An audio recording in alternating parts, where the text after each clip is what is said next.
Intense airstrikes batter the city of Raqqa, under the control of Islamic State militants. Activists say Syrian government forces launched a series of strikes on the city, killing at least 7 civilians, 5 of which are said to be from the same family. It is no shock that the terrorist group calling themselves ISIS is more than prepared to take their version of war against the West away from strict military and exact punishment on civilians. The beheadings speak to that side of their terrorism. But now the game is taken to another level, that of killing American oil workers by a group merely taking their cue from the big team.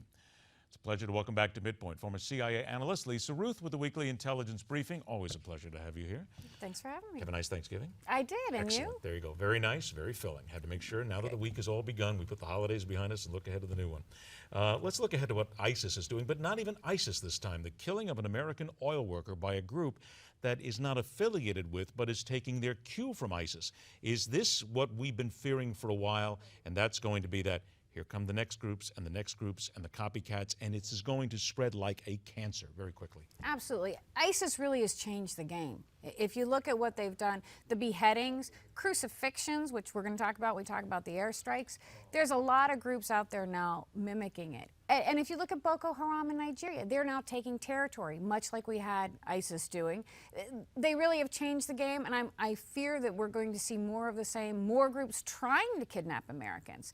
We're also expanding it now. We had aid workers, which was bad enough, journalists, and now these are oil workers. These are people at facilities in the Middle East working, nothing to do with military or combat or anything else, except they're Americans, and they are now real targets. And there's really not anything we can do. I mean, the government can forbid someone from going to a country, but let's be very honest.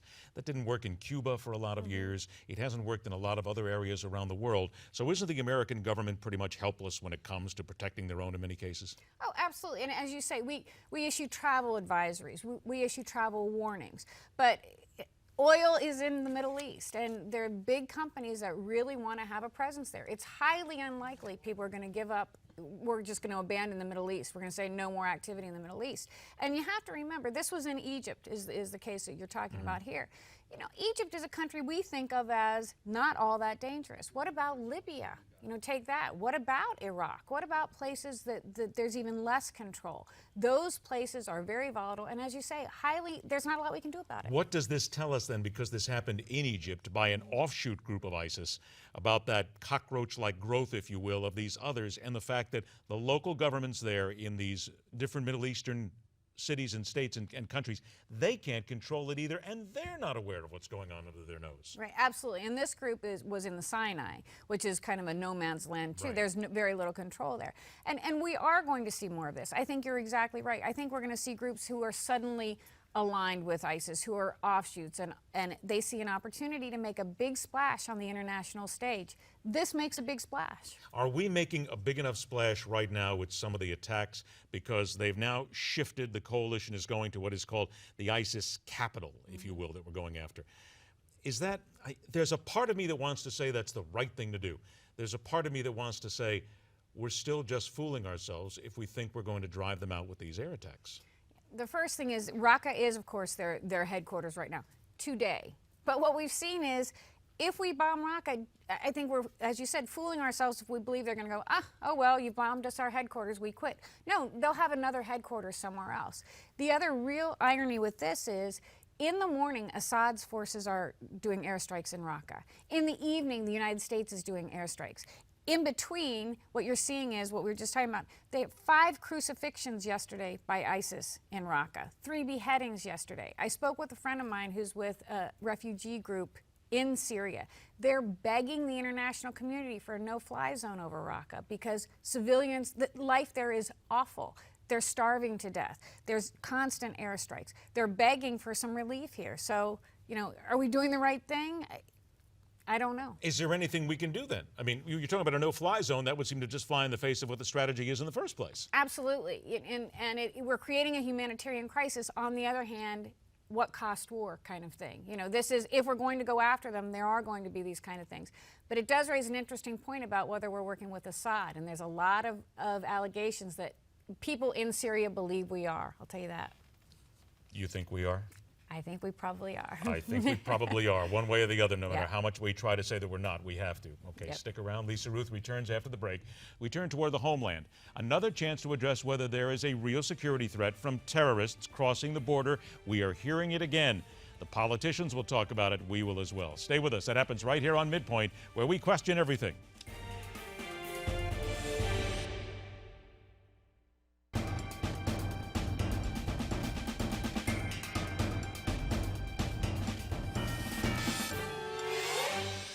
Welcome back to MidPoint. Once again, welcome back former CIA analyst Lisa Ruth for our intelligence briefing. Let's go ahead and turn now to the homeland, if you will.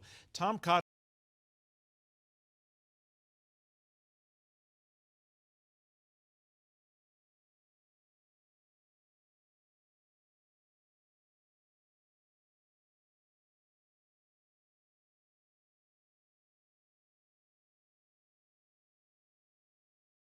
And are we doing enough to stop those people who could be coming over the border? You know, you're right. To me, they could be coming across the border, but that's not the path of least resistance here. Exactly. You can buy a plane ticket from London or from Beirut, for that matter, and come into this country. To go across the border, it's making it a little bit harder than it has to be. Now, the other side of the question, as you said, are we monitoring people coming into this country closely enough? And the answer is probably not. We know, based on the way terrorists are recruited, they are recruiting Americans. Look at the number of Americans who are going to fight with ISIS. How hard would it be to recruit an American, set them up, and wait for the right time, wait to build a weapon, wait to put it all together? You look at 9/11, that didn't happen overnight. They took a lot of time to plan that. They weren't anxious. And I think the bigger threat, you know, again, I'm not saying it can't come across the border, but I think you have to look at all the other areas for more likely terrorist attacks. I think that's it. We have to stop being so cut and dried and black and white on it. Yes, they're coming over the border. No, they're not. Look, it is possible. Anything is possible. They can come in cruise ships. Sure. They can come in small, lightweight planes from the Bahamas. They can come from Canada. There's a million ways they can come here. But what your point is well taken. Why take the chance of coming across the border? A lot of these guys are going to buy airline tickets. They're going to enjoy the hotel accommodations while they come over. And when you talk about goods here, Timothy McVeigh did it on a weight-by-weight basis. So it's not as if that's the only thing. We need to be aware of it, but don't focus on it, I think, is the big thing. I think it's back to the idea of national security as a whole. And again, you know, my bailiwick, intelligence. We have got to make sure we have good intelligence to find out where they're coming from, because otherwise you're just basically throwing out a net and seeing what we can catch. We know how well that works in the war on drugs, for example. It doesn't work at all. Not at all.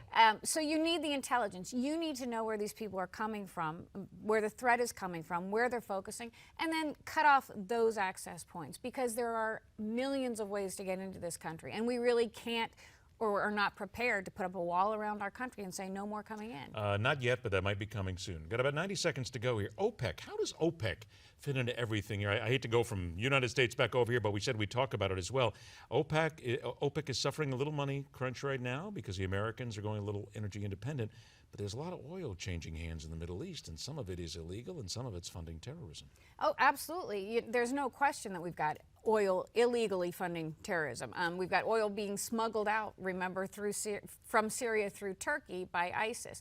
OPEC is a very interesting situation right now, and what they're trying to do is starve out the United States, as you know, and trying to kill off the industry. It's also interesting to see the difference between Saudi Arabia and Iran.